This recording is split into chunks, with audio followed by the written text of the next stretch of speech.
Tout-Puissant Grand Commandeur. Mon propos va recouper un certain nombre de choses qui ont été déjà dites. Une espèce de synthèse. Je n'irai pas jusque-là, mais en tout cas, il y a des chevauchements intéressants. Je n'ai pas travaillé sur un ouvrage de Carl Gustav Jung.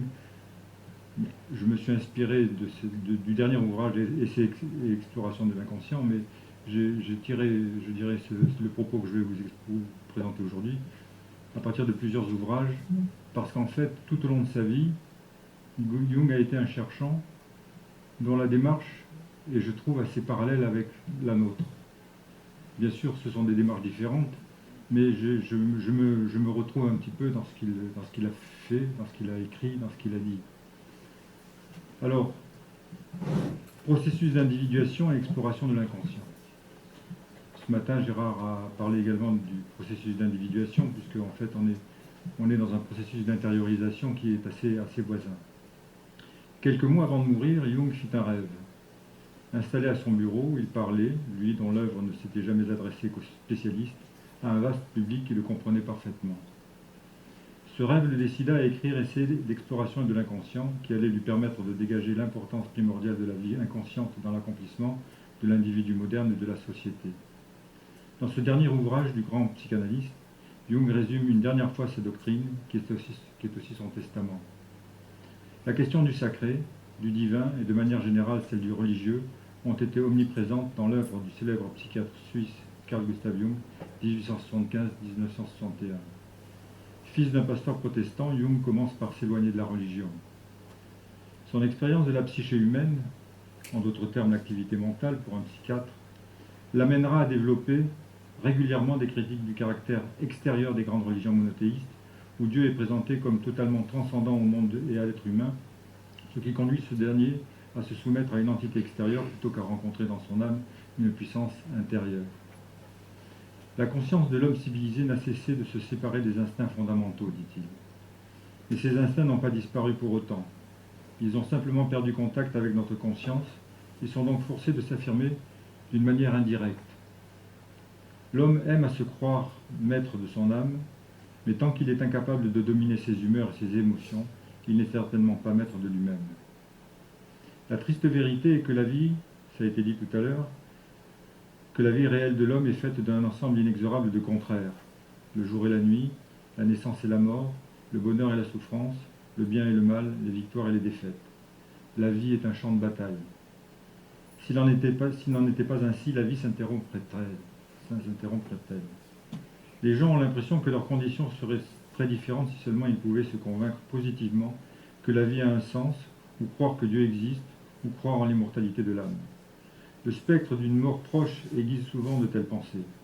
Depuis des temps immémoriaux, les hommes ont spéculé à propos d'un être suprême et d'un au-delà de ce monde. Alors pourquoi se priver de croyances qui nous soutiendraient et donneraient un sens à notre vie? Et pouvons-nous affirmer que ces idées ne sont pas vraies?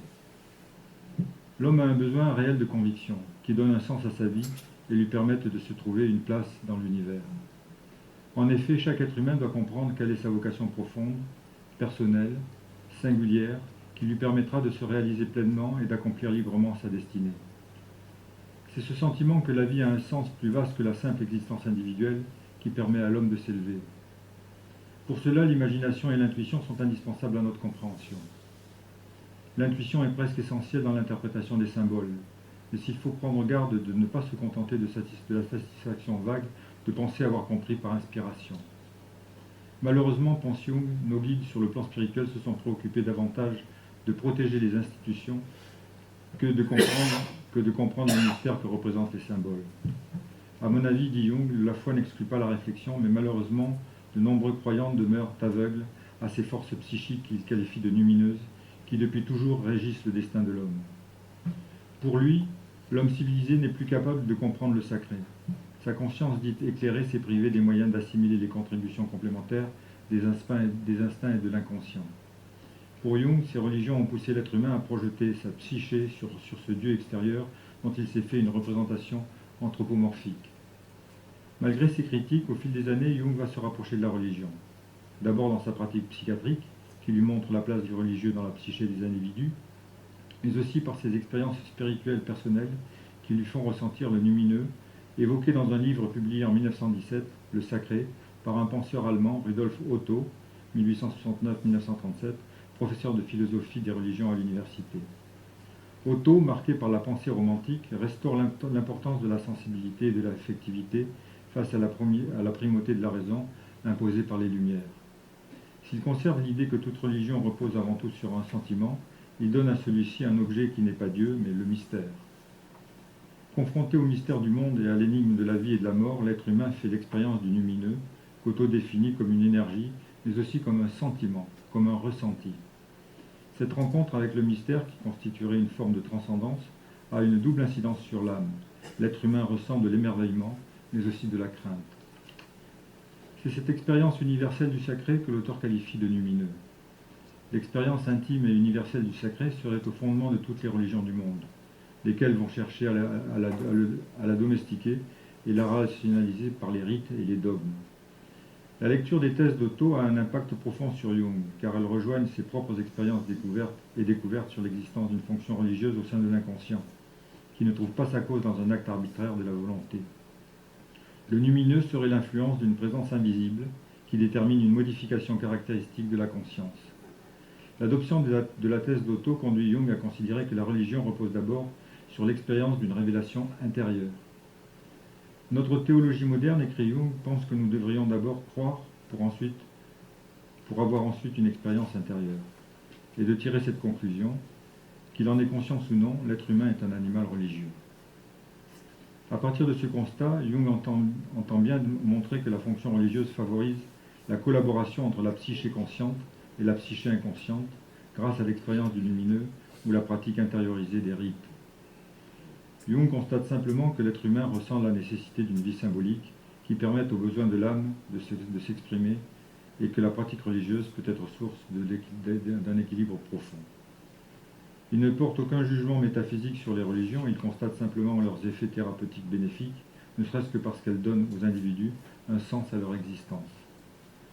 Jung invite à se défaire des représentations anthropomorphiques qu'on peut avoir de Dieu pour pouvoir s'ouvrir à une expérience de rencontre avec le divin indicible. Il cite à cet égard près d'une quarantaine de fois dans son œuvre un grand mystique chrétien des XIIIe et XIVe siècles, Maître Eckhart, qui disait « Je prie tous les matins Dieu qu'il me libère de Dieu ».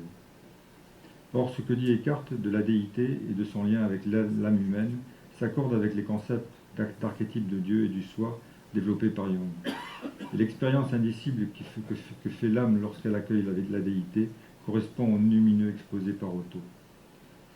C'est au carrefour des influences d'Eckhart et de Otto que Jung va développer sa conception de Dieu et de l'expérience humaine du divin. Dieu, d'après lui, est donc au premier titre une image mentale, dotée d'une luminosité naturelle, une image caractéristique de l'affect. Cette image mentale est l'archétype de Dieu qui existe dans notre psyché. C'est cette empreinte de Dieu dans la psyché que Jung identifie comme principal symbole du soi. Un jour, Jung a affirmé à propos de Dieu « Je ne crois pas, je sais ». Il voulait dire par là qu'il savait être confronté à un facteur inconnu en lui-même qu'il appelle Dieu. Pour lui, il s'agit simplement d'une image inscrite dans notre inconscient collectif dont on peut vivre l'expérience. Exploration de l'inconscient. Au cours des 3 premières décennies du XXe siècle, Jung redéfinit en profondeur la psyché humaine. Au fil des expériences, il élabore une nouvelle géographie de l'âme en 4 continents. Le moi conscient, l'inconscient personnel, l'inconscient collectif et le soi. Il utilise à dessein le mot âme, car il entend désigner ainsi la globalité de la psyché humaine. À travers ces 4 dimensions, en récusant la conception métaphysique d'une âme d'origine divine qui viendrait informer un corps, mais aussi celle des matérialistes qui affirment que l'esprit, comme le corps, provient de la matière. Il s'agit pour lui de 2 postures indémontrables. Pour lui, l'âme relève de 2 réalités, d'un côté le corps, la matière, et de l'autre l'esprit. Corps, âme, esprit.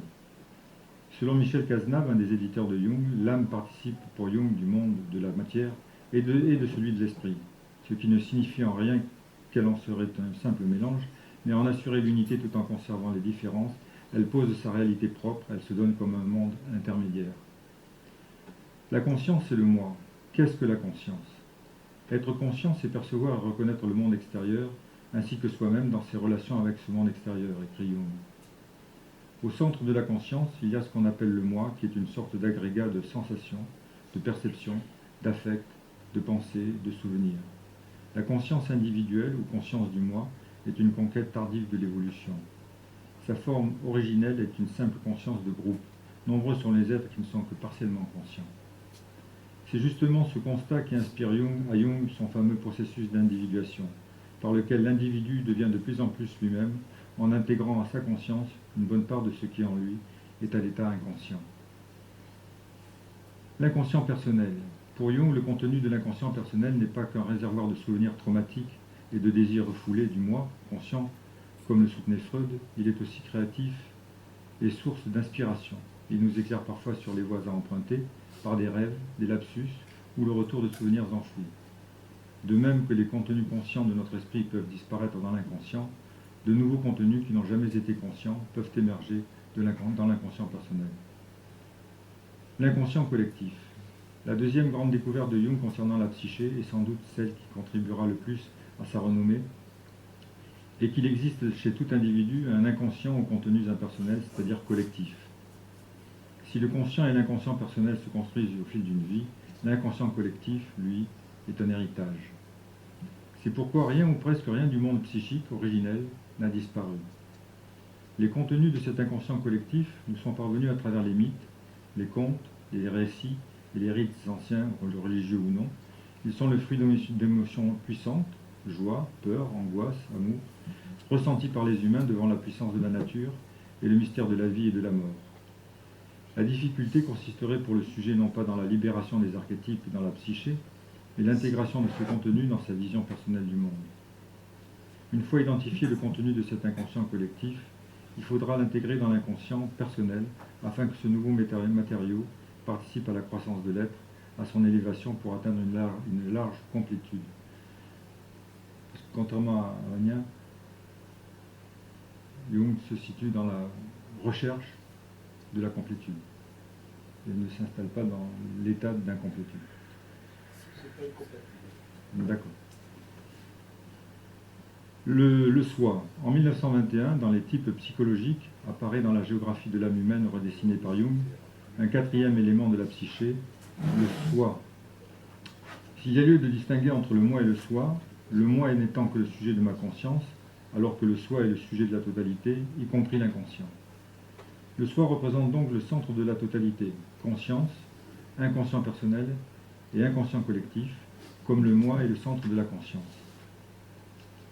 Notre vie civilisée d'aujourd'hui, précise Jung, exige une activité consciente concentrée et orientée, ce qui expose à un risque d'une coupure radicale avec l'inconscient.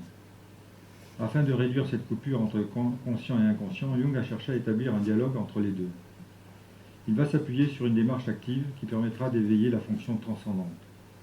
Il a mis au point une méthode introspective visant à suspendre le jugement conscient afin de favoriser l'émergence de contenus inconscients de la psyché. Cette méthode introspective, il l'appellera processus d'individuation. C'est en 1916, dans les 7 sermons aux morts, qu'apparaît pour la première fois dans l'œuvre de Jung l'idée d'un processus d'individuation qu'il définit comme le principe même de la créature humaine. Les tendances naturelles de l'être vivant, dit Jung, vont vers l'individualité et la lutte contre l'uniformité qui est primitive et dangereuse. Pour lui, devenir un individu, c'est sortir du chaos de l'indifférence qui représente un grand péril. Par le processus d'individuation, il désigne le cheminement par lequel un être devient un individu psychologique, une unité autonome et indivisible, une totalité. Un individu unique qui s'approche de sa singularité. On pourrait traduire ce processus d'individuation par réalisation de soi-même.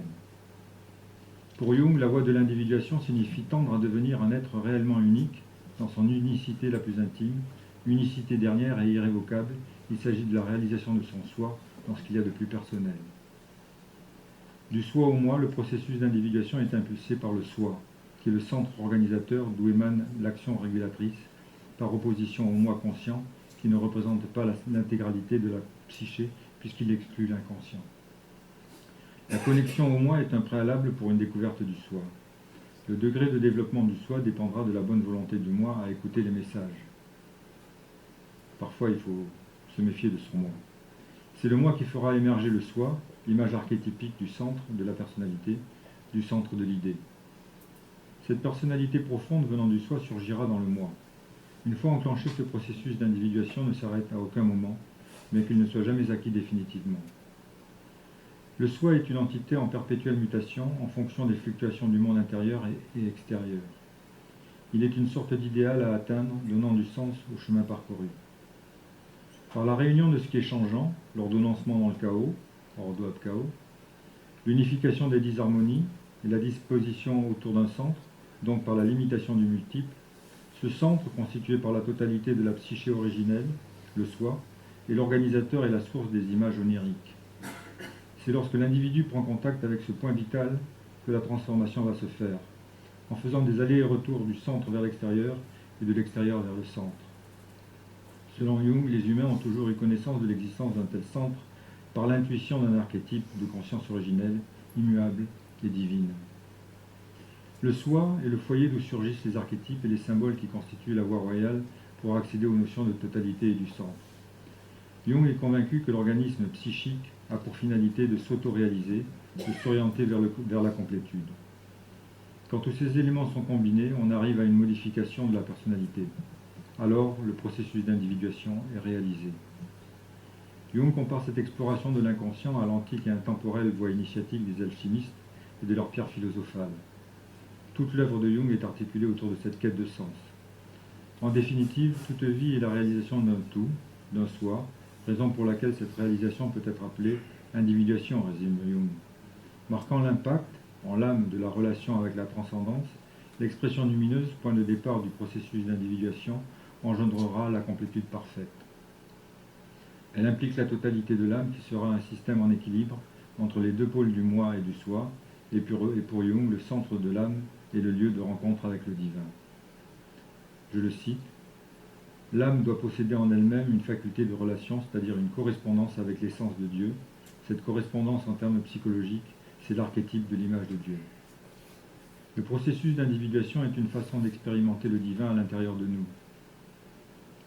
Par Dieu, Jung désigne alors la force qui s'approche de l'homme et le détermine de l'extérieur, comme la providence ou le destin. » René Guénon faisait une distinction entre destin et providence. Il y mettait entre les deux le hasard. L'individuation, c'est la vie en Dieu, écrit Jung. Au moment où l'homme actualise son individuation, il atteint l'universel. Proche de l'état de complétude, il se sent relié au cosmos. Alors en conclusion, le médecin suisse, tout au long de sa vie professionnelle, a posé son regard sur la condition de l'homme moderne et sur l'évolution de notre monde. Des décennies avant que cette idée ne s'impose, Jung a rappelé que l'être humain ne pouvait pas vivre sans donner un sens à son existence. Ce qui explique entre autres pourquoi la religion peut avoir un effet thérapeutique en organisant le monde et l'univers et en offrant aux individus des rituels répétitifs.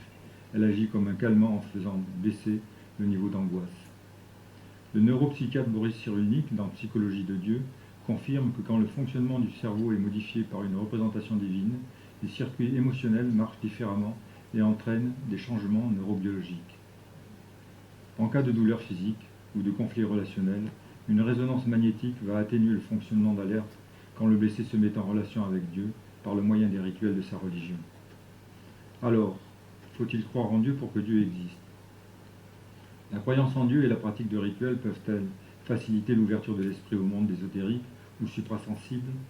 Près d'un siècle avant ses découvertes scientifiques sur le cerveau, Jung a mis au jour la fonction religieuse de la psyché et déjà souligné que les croyants ou les individus menant une vie symbolique étaient plus heureux et moins sujets aux souffrances psychologiques. Que ce soit par une croyance religieuse structurante ou par le processus d'individuation, l'être humain répond à son besoin fondamental d'avoir une représentation du monde et de son existence qui satisfasse la totalité de son être, conscient et inconscient, et que Jung appelle l'expression mythique. Il précise qu'on a satisfait aux besoins de l'expression mythique quand on possède une représentation qui explique le sens de l'existence humaine dans le cosmos, représentation qui provient de la totalité de l'âme, autrement dit de la coopération entre le conscient et l'inconscient. La plénitude irrationnelle de la vie m'a appris à ne jamais rien rejeter, même si cela va contre nos théories, dit Jung. Car les représentations que nous avons de l'espace et du temps, et aussi de la causalité, sont incomplètes. La rencontre avec le physicien quantique Wolfgang Pauli, 1900-1958, sera déterminante car les deux hommes œuvreront ensemble de 1932 à 1958 à l'élaboration d'un nouveau paradigme au carrefour de la psychologie et de la physique qui puisse rendre compte de tous les phénomènes dits de synchronicité. La plus célèbre découverte de Pauli, prix Nobel de physique en 1945, est le principe d'exclusion, pilier de la physique quantique. Dans cette danse incessante des contraires, de deux électrons, il n'y a pas de principe causal, mais une synchronicité qui unit les particules dans une interconnexion indissoluble. Les deux hommes pressentirent que la matière, à un certain niveau, cesse d'œuvrer dans le règne de la causalité et agit de façon synchrone, sans que l'on puisse expliquer pourquoi. Pour Jung, le meilleur outil pour illustrer le lien entre psychisme et matière est sans nul doute l'archétype. Celui-ci, dans un mouvement qui part de l'inconscient pour aller vers le corps, manifeste son existence à travers, d'une part, un événement intérieur et psychique, et d'autre part, un événement extérieur et physique. Pour eux, la découverte de la plupart des concepts de la physique ou des mathématiques est venue d'intuitions rendues significatives par l'activation d'archétypes. Je peux citer par exemple le mathématicien indien Ramanujan, qui pensait que c'était la déesse Shiva qui lui donnait les solutions de ses équations sur la suite des grands nombres. Personne n'arrivait à comprendre comment il arrivait à ces démonstrations, et il était quand même enseignant à Cambridge. Jung et Pauli considérèrent ainsi le réservoir de l'inconscient collectif comme une matrice invisible à laquelle l'inconscient personnel accéderait occasionnellement. Un univers unitaire que Jung nommera unus mundus, notion chère aux alchimistes. Les synchronicités semblent révéler que le monde intérieur sait quelque chose du monde extérieur et inversement. Et plutôt que de chercher à savoir pourquoi telle chose est arrivée, il s'agit de se demander à quelle fin elle est arrivée. C'est en examinant la nature et l'univers que l'homme se rencontre et accède au plus grand mystère de la vie. Alors la vie a-t-elle un sens? Au crépuscule de sa vie, Jung portait ce regard sur celle-ci. Je suis content que ma vie ait pris ce cours, elle a été riche et m'a beaucoup apporté. Je n'ai pas de jugement sur moi ou sur ma vie, je ne suis pas tout à fait sûr de rien. L'âge avancé est une limitation comme un rétrécissement. Et pourtant, il est tant de choses qui m'emplissent. C'est comme si cette étrangeté qui m'avait si longtemps séparé du monde avait maintenant pris sa place dans mon monde intérieur, me révélant à moi-même une dimension inconnue et inattendue de moi-même. Dans ses mémoires, il a laissé cet ultime propos. La vie a-t-elle un sens ou n'a-t-elle pas de sens? Probablement, comme pour toute question métaphysique, l'une et l'autre des propositions sont vraies. Mais je chéris l'espoir que la vie ait un sens, qu'elle s'impose en face du néant et gagne la bataille.